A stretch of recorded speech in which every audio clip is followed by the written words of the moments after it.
السلام علیکم ناظرین، دانت ہل رہا ہو، دانت پر کالی مرچ اور برف کا ٹکڑا کچھ دیر رکھ دیں، دانت مضبوط ہو جائے گا۔ دبلے پتلے افراد نہار منہ انار کھائیں، 10 دن میں صحت مند ہو جائیں گے۔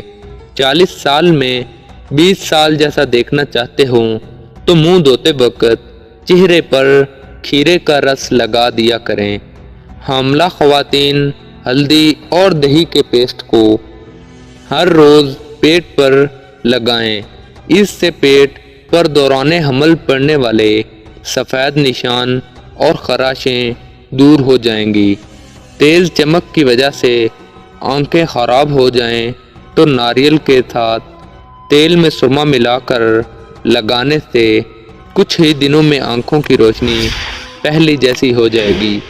سبزی کاٹتے وقت چھری سے انگلی کٹ جائے اور خون بہت زیادہ بہہ رہا ہو تو اپنے ہاتھ کو دل کی سطح سے اونچا کر لیں، خون بند ہو جائے گا۔ کیلے کو فریج میں رکھنے سے گریز کریں۔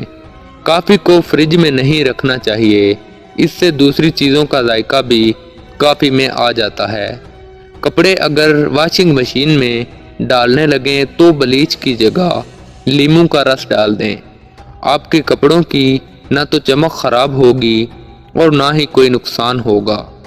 آنکھ میں کچرا وغیرہ پڑ جانے کی صورت میں متاثرہ آنکھ میں دودھ کے 3 قطرے ڈالیے، انشاءاللہ کچرا آنکھ سے باہر آ جائے گا۔